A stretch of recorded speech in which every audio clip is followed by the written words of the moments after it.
Greetings, Commanders, and welcome back to the Thargoid War Series here in Elite Dangerous. If you're like me, the recent attack on Seoul has kind of given you an interest in the whole Thargoid War thing. Most of us have probably been ignoring it for quite a while, but now that it's hitting a lot closer to home, I think a lot of us are taking a little bit more of an interest, and I've received some requests for information on some of the stuff that I've been doing for the last couple of videos. So, I want to do a quick little down and dirty tutorial video on how to kind of progress to where I've gotten so far in a very short period of time. So that way you can hop into the last little bit of this Thargoid War series. A lot of this may not be applicable as of, or in a week or two, because the Thargoid War is coming to an end and nobody is really sure what's going to be going on with the Thargoids once this whole thing is over. So hopefully this helps you right now. Hopefully they'll continue doing some kind of Thargoid stuff post-war so that this guide is still somewhat feasible for you, but we'll see. My disclaimer is that I just started anti-xeno stuff a week ago, or a week and a half ago maybe, I don't know, something like that. So I am certainly not an expert. I am not trying to cover everything. I'm just trying to give you guys a quick little, here's how I got to where I am now, to where you can hop in and start doing some Thargoid stuff. So, one of the first things that you need to understand is that Thargoids do caustic damage, and caustic damage has a lot of penetration past your shields into your hull.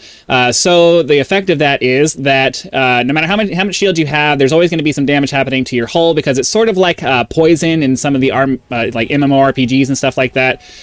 You know, the Dungeons and Dragons style games and stuff like that, where it completely bypasses your shield and starts doing damage to you immediately. So one of the strategies that commanders will use is to just go completely shieldless, bulk up on your armor as much as you can, and just max out that number as much as you can. So one of the things you're going to be trying to do is you're going to be trying to get a lot of these hull reinforcement packages. If you don't have a lot of engineering materials, just get as many of these as you can. You're also going to want these module reinforcement packages, because it helps prevent the Thargoids do a lot of damage to your modules, as well as a bunch of other different things. So you want to max out your hull as much as you can, but you want to sprinkle in some of these module reinforcement packages to help protect things like your canopy and some of your other modules that are around your ship, to just make you a little bit more survivable. So basically, that's all you're going to have on your optional internal components.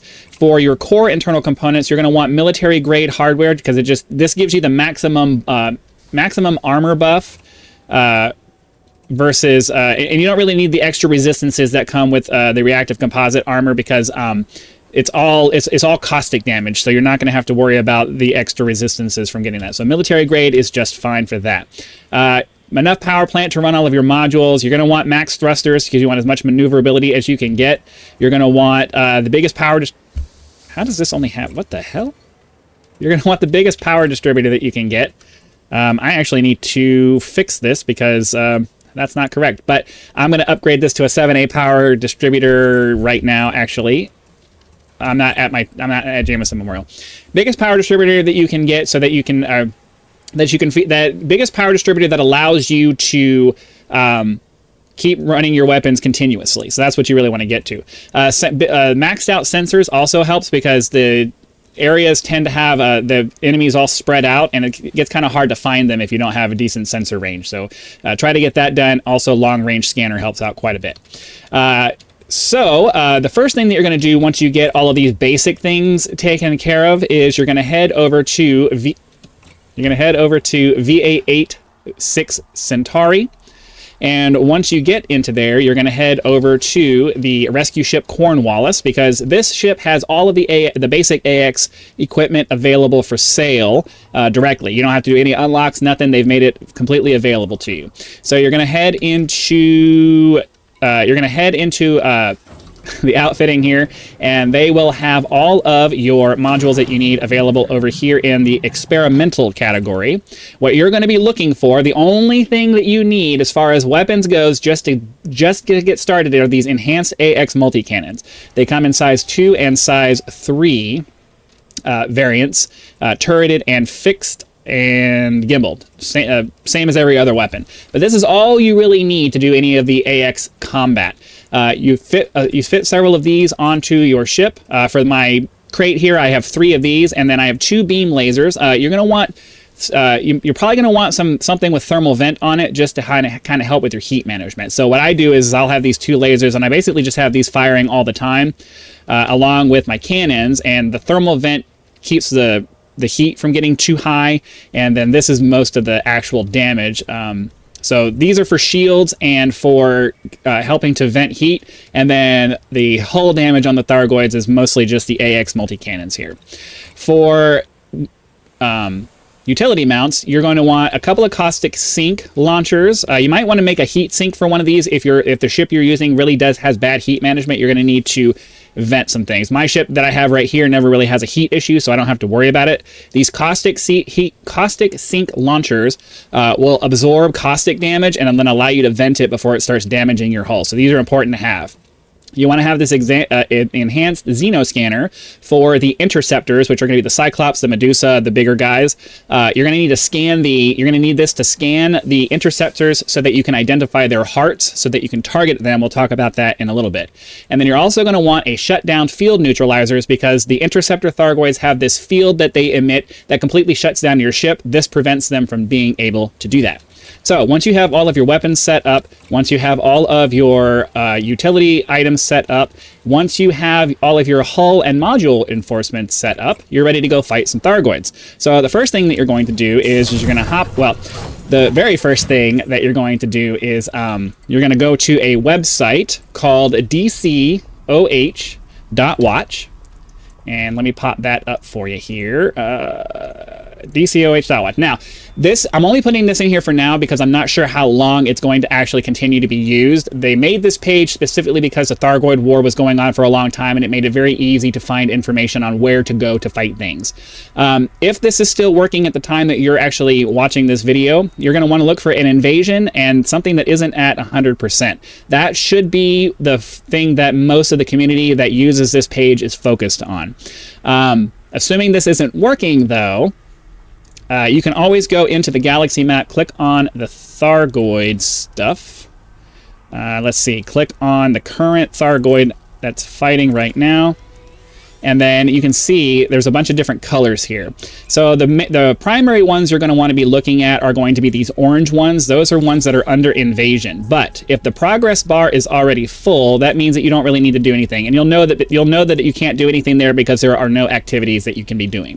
I believe right now the only invasion that's happening that actually has something that you can do as of this video is WISE 0855. And you can see the progress bar is not filled up, and there's a bunch of different things that you can do. So all you'll do is you'll target that as your route to go to, and then head over to that system. Now, while you're on your way to whatever system it is that you're doing, you may end up having a hyperspace interdiction, where the Thargoids will pull you out of hyperspace and try to attack you. All you need to do is boost away, reorient yourself to the target that you're trying to get to. Sometimes you get unlucky and they end up behind you and you get turned around. Just keep boosting away. As soon as your FSD is ready, you keep boosting. You don't stop. You just keep going. You keep boosting. Stay far away. You do not want to fight two Interceptors by yourself. That's not going to work out very well for you. So you keep on boosting. You keep on boosting. You keep on boosting. You're waiting for that FSD cooldown to reset. Keep on boosting. As soon as it's ready, you pop it, and then if you can afford the heat, keep on boosting to keep yourself away from them. One more boost should do it, and then you hop into the next system. So we're just waiting on it to pop, waiting on it to pop, waiting on it to pop. All right, now we're all set, and we wait till we hop into the next system. All right, once you're in the system, all you really need to do is, if you haven't scanned the system, you might need to go to the nav beacon to scan it, but what you're looking for is, areas in the system that have the, let's see if I can, well, unfortunately, this doesn't have a lot of examples. A lot of them will have X's over the X icons over the information there. That basically just means that they've been abandoned. What you're looking for is one of these highlighted ones that has a little Thargoid icon on top of it, and you can see it says it's under attack over there in the operational status. So you're going to want to lock that as your... Oops, didn't mean to do that. You're going to want to lock that as your destination and head over to that. I found that typically going to ground stations tends to be a little bit easier. The space areas tend to have a lot more in the way of the harder enemies. So I would recommend trying to find a ground port if you can find one. And then you descend and get down in there and, you know, we'll talk about that in a second. But, yeah, we're waiting for the little thing to go away, and then we'll talk about what's next. Now, unfortunately, the only thing that's available here is a space station, so we're going to go ahead and just use this as our example. When you're fighting Thargoids, the first thing you're going to be going after are these Thargoid scouts. These guys are pretty easy. You don't generally have to worry too much about them. Get our weapons out, turn around. You don't have to do anything special with these guys. They're just like normal ships. So you get yourself kind of close, get yourself within 2 kilometers, and then cannons and lasers, and just blast them until they die. Keep going.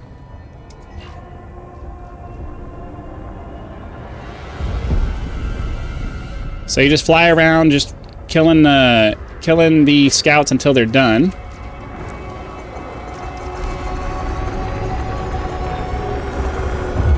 And you just keep doing this until Interceptors start showing up. We'll talk about that in a second.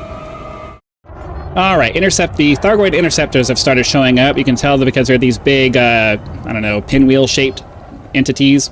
In general, you want to try to let the AI pilots keep their attention, and then you deal a bunch of damage as much as you can. Now, the first thing you're going to need to do, like we said, we need the enhanced Xeno scanner. You can see that over there on the right side of my page. You need to get within 2 kilometers. And then once you do, you hold down the trigger until, oops, well, I wasn't paying attention and we got shut down. So give me just a sec. Yeah, you have to wait for your system to start back up, but we'll talk about that here in a second. All right, we're back online. We're within 2 kilometers. So we hold down the trigger for the enhanced Xeno scanner so we can gather the information we need. Once it fills up and says complete, we will have what we need. Just keep holding the trigger down. Even if it goes outside of your range, it'll keep its progress as long as you hold the trigger down. Once you have it completed, you head over to the contacts over here, you press your target subsystems key, and then you find a heart that says exerted on it. Once you do that, you turn around, you switch back to your weapons, and you start firing until the heart ends up being destroyed. Once the heart's destroyed, you pick a different heart. You need to keep, because you have a bunch of different allies fighting with you. They might not necessarily be targeting the heart that you're shooting. So every once in a while, you just need to check and see if any of the hearts have become exerted. Switch over to that, and then fight them off.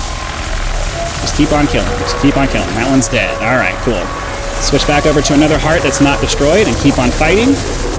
Now, once they get down to 1 heart, as soon as you destroy the second to last heart, they are going to do a shutdown sequence. So you need to be ready with your anti-shutdown field so that you can be ready when that happens. So it's about to be destroyed. Yeah, it's not quite dead yet. Energy surge detected. Hold down the shutdown field neutralizer until you see the flash. Okay. He might do it again because he just lost his heart. Mine's reloading. I might not have time. I'm going to wait till it says energy surge detected. It may have already happened. Okay, yeah, it looks like it's not going to happen here. So we're going to target that. But when it does, you can see on the left side, shutdown field, you just hold it down until it charges up, and then hold that until the big green until the big green bubble hits you. Then you can let it go, switch back to your weapons or whatever it is you're going to do, and then fight the last heart. You keep on shooting, try to stay within range to keep your damage maximized until the heart gets exerted. Just keep on fighting, keep on fighting, keep on fighting. Keep on fighting. Now it's exerted. You can see it turns all red and hit up. Target the actual guy and then blast him down until he's dead. And that's how you fight the Interceptors. All of the Interceptors more or less work the same way. Some just have more hearts. Some will have some have different strategies in the way that they use their abilities and how they move around and stuff like that. But the basic premise is scan them, target a heart, keep fighting on that heart until it exerts, and then keep firing on the heart again until it actually dies. Oh, my weapons. Yeah, hold on. What's going on here? Why is my... All right. Sorry. All right, so he's dead now. right? And that's how you fight Thargoids. So all that said, the basic equipment is just fine. The basic equipment is just fine, but realistically, what you want to end up doing is, it's just fine. I don't want to say realistically. If you would like to do something a little bit more, with more damage, we're going to head back over to V886 Centauri. And we'll talk about the pre-engineered xenocannons. All right, once you're back at the rescue ship Cornwallis, if you want the pre-engineered better multi-cannons, you're going to head over into Contacts, the technology broker, and then you're going to head up into this weapons section here, and you can see they have the Azimuth Enhanced AX multi-cannon. These are the two pre-engineered options available to you. You can get the Class 2 and the Class 3. If you hop into here, you can see that each of these have a certain amount of requirement as far as the purchase of the weapon, and unlike a lot of a lot of the technology broker materials, you have to unlock these each time. So for every AX multi-cannon that you want, you have to have these material available to unlock it. So it's a continual unlock. It's not a permanent unlock like some of the other weapons. So if you want a Class 3 AX multi-cannon, you need to make sure you have 11 iron, 9 biomechanical conduits, 6 ship systems data, zirconium, wreckage components, and weapon parts. Now, for the biomechanical conduits, the wreckage components, and weapon parts, and the ship systems data, you get that material from Thargoids that you kill. Generally, you go find a place to farm a bunch of scouts. You kill the scouts, bring with you a limpet controller and a decent amount of cargo so you can hold the limpets. These are just like iron and the other iron and zirconium and all that stuff. It doesn't take up cargo space, but you need cargo space for the limpets to make it easier to pick things up, because you're going to be fighting, and while you're fighting, your limpets are going and grabbing the various different materials. In general, I've found, and it's been recommended to me, that you're going to want to find a place where you can find an AX conflict zone. And for me, Barnard's Star was recommended to me, and that's what I was using before. You can see, if I can find it in here, I don't remember where I saw it, but there will be a... you go in there, you'll find an AX conflict zone. Those are generally easy places to farm scouts so that you can find all of the materials that you need. Once you have enough materials to purchase the cannons that you want, you come back here, you do an unlock. It'll instantly create one for you, put it in your inventory, and then you can go fit it to your ship, come back here, rinse and repeat until you have all of the AX multi-cannons that you want.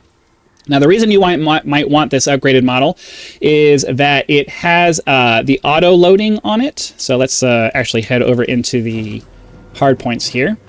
It has the overcharged weapon and auto loader, which makes it so that you can fire much longer and it does more damage. So it's a really nice thing to do, and it's not too hard to grab the materials for all of that. So that takes care of all of the AX specific weapons, but there is one more item that I went ahead and grabbed because I wanted to have a little bit more firepower at my disposal, and we're going to talk about the Guardian Shard Cannons here in a second, but I need to hop back over to Jameson Memorial so we can go look at it over there.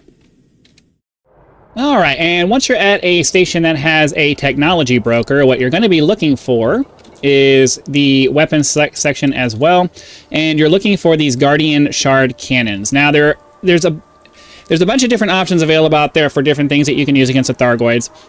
Guardian Shard Cannons are the one I've heard about the most, and it's the one that I went after. Now, if you want to grab these fortunately are a single unlock. I can't show you the materials here. I don't remember exactly what the materials are, but when you hop into here, just like every other thing, it'll give you a list of materials that you need to unlock it. It'll generally be some kind of weapon blueprint.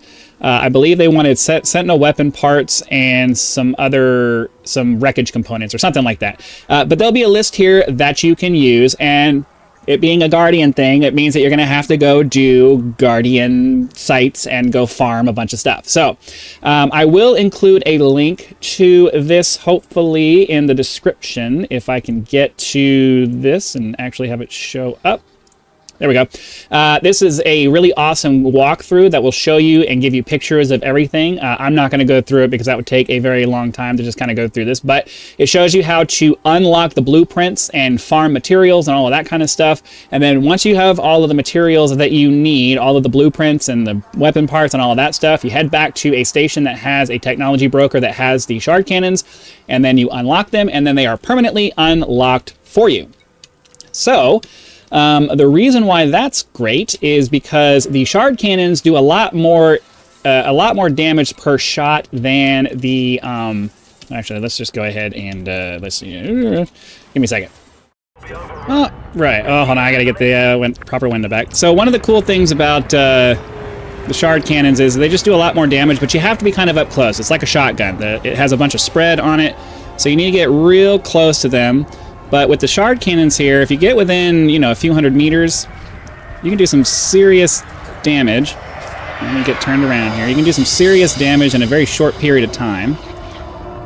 It's generally easier in a smaller ship that has a lot more maneuverability. I find that in this particular ship, I struggle a little bit to get close enough to actually deal significant damage, but it's really great for the Interceptors when you can get real close to them. So, if I can get this guy to stop moving around so much. So if you're not in a very nimble ship, this can be a little bit difficult for you. So this is going to be a little bit of a... This one's moving around a lot more than I'm used to. The scouts don't typically fling themselves around this way.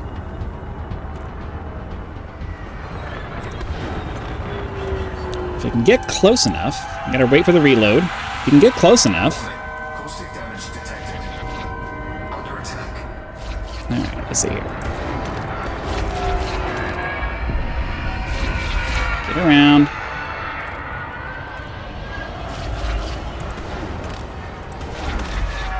So it's not a very good example right now because I'm having a really hard time actually getting these. I usually try to use my Mandalay for this, and I have much better results because I'm able to turn a lot faster.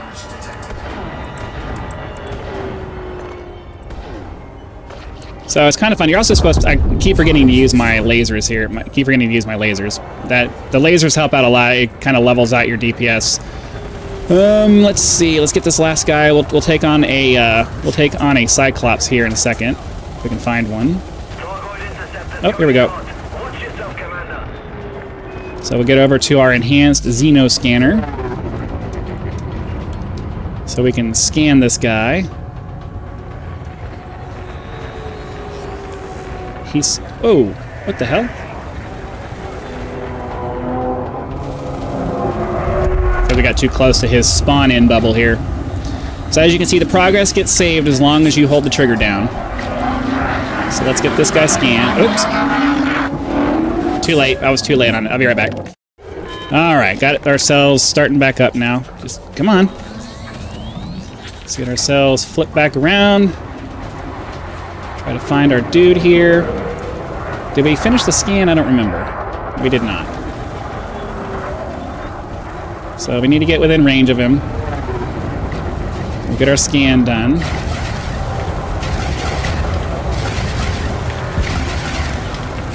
Just try to stay out of his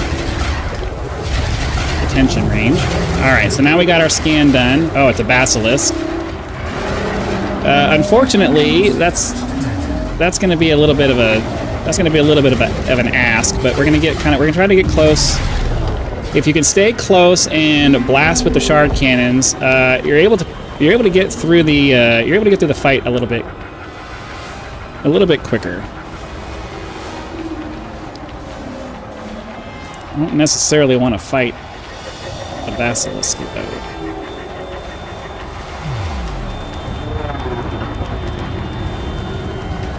Try to get close.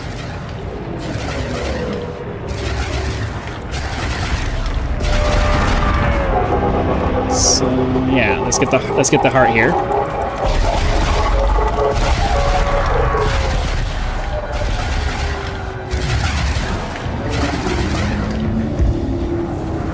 Let's get the heart. Oh, I think we already got it. No, maybe not.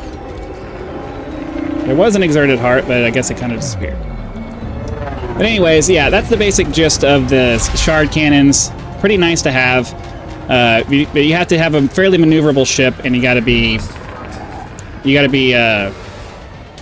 relatively skilled to do it. I generally don't like using the shard cannons in this ship because it just doesn't turn very fast, and it makes it very difficult to get the shots in. Now, one of the great things about the shard cannons is going to be when you go to do the Thargoid Titan. When the core comes out, you can use the shard cannons to do a crap ton of damage in a very short time before the core goes back inside. I haven't done a Titan run yet, but when I figure that all out, maybe I'll make a quick little guide on that as well if you guys need that. The last thing I want to cover is just missions for this stuff. Every place that you go that has some kind of under attack area is generally going to have a station or a base or something that you can hop into. You can go down there, you can use it for repair. It'll also have a mission board that will allow you to get Thargoid specific missions, such as eliminate a Cyclops, eliminate a bunch of scouts, things like that. The rewards for these are generally pretty good. A lot of times you can get some engineering materials or just a lot of money, and yeah, so that helps out. Every Thargoid you kill helps push the progress bar closer and closer to being complete. So you don't need to complete an entire instance to make progress and to help out with the effort. And yeah, I guess that's pretty much it. So hopefully you guys got something out of this tutorial. I'll try to remember to put timestamps in the description to make it easy to find the specific section that you need. Hopefully this answers any questions that you guys may have, and I don't need to have any more comments about it. So anyway, thanks for watching. Be sure to click the like button, subscribe to help us reach 10,000 subscribers. Join as a member for early access to videos, among other perks, or you can just leave YouTube's version of a tip with the thanks button. Also have a PayPal link in the description if you'd like to support the channel that way outside of the YouTube ecosystem. So again, thank you very much for watching. Be sure to come back for the next episode, and I'll see you then.